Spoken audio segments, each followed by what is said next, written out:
Day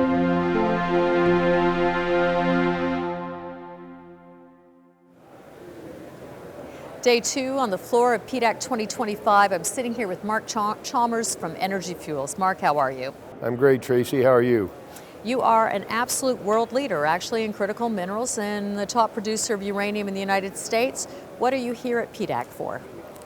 Well, what is everybody here at PDAC for? I mean, I think networking, a number of meetings. I've been talking to a number of the desk, here in Toronto. And Tracy, as you know, our story is different, built around the uranium business. That's how we started, and then sort of plank by plank, we added the rare earths onto that, and now the heavy mineral sands. So, we're going for a world scale, world class, low cost, critical mineral hub, which really I don't know any other publicly traded company that's doing that. Well, we work in this industry. We don't know any other one either. I was speaking with a uranium expert just yesterday, and he was telling me that the floodgates for U.S. uranium might be opening here with the utility companies. Is that true? Well, the U.S. utilities are looking for more U.S. origin material.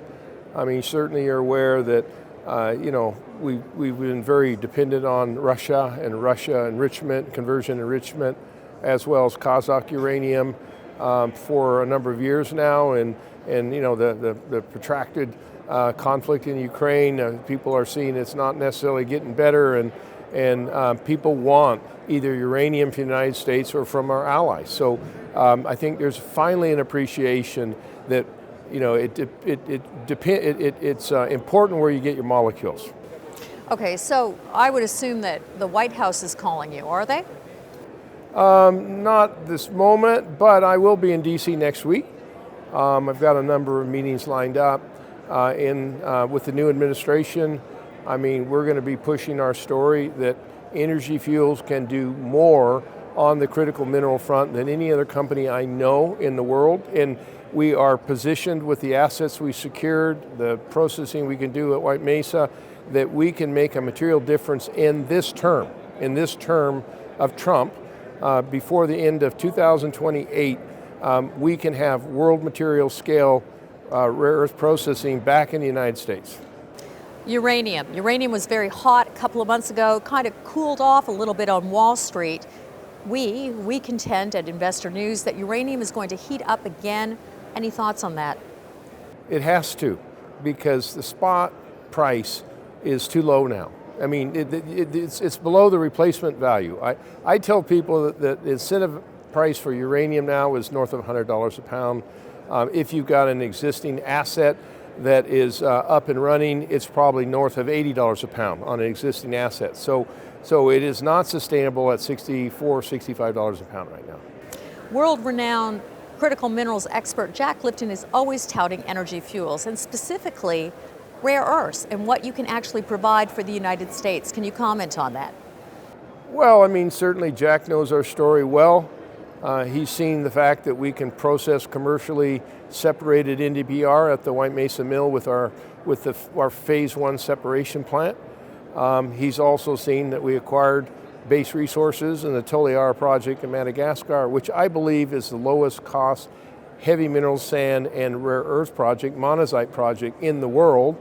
And we're advancing that, and he knows what we're doing in Australia and in Brazil. So we're making rapid advancements, and you're also aware that we're also looking at additional steps in the integration process as well. Konstantin Karanopoulos was here earlier today discussing Brazil, and how magical it is for rare earths. Can you comment on your Brazilian project? Yeah, I mean, we've got a heavy mineral sand project called Bahia in Brazil. There's also a number of ionic clays that have been discovered in the last few years, which I think are a great source of rare earths, but I also believe that monazite is a great source of rare earths. And the thing we like about monazite is it's very simple technically. When you recover the monazite from the heavy mineral sands, it's got great distributions, and it's probably simpler to mine than some of the ionic clays. So So yeah, we're driving our bus with monazite, but there are those that are driving their bus with ionic clays. And I think we need both sources for the future. Mark, I know you do a lot of interviews, so I'm certain there are all kinds of points that are constantly being made and reinforced with regards to uranium production and energy fuels being a leader in the United States for actually helping the supply chain issue for critical minerals. What point would you like to reinforce that you think maybe your audience may not be hearing properly? Well, I think what I want to reinforce with our audience is we are getting there. And we have a very focused plan. We're acquiring world-class assets, and we're driving a strategy that is low-cost world scale, and we're doing it right now. And I think that the audience needs to understand that that is our game plan. Low-cost, world scale, and doing it right now, and we have those assets and those capabilities that we're developing, and it will be in the next couple years, and it will be world material. Jack wasn't able to be here to do this armchair interview, so I know he will really want me to make this point with you. You've done this without any government support. You've done this on your own, is that correct? Correct. But when I go to DC, they say, Mark, you've never asked for those dollars or asked for dollars at the, previous meetings, previous trips I've had to DC, and I say, not yet. But I believe we're at that stage where the time has come where we're going to start asking for things like, loan guarantees, non-recourse financing, because we have it in our hands right now, and we can advance these projects. I mean, we're moving to final investment decisions on Toliara, on Donald in Australia, and doing the definitive feasibility on White Mesa, and we're ready to start putting funds to work constructing these world-class, world-scale projects.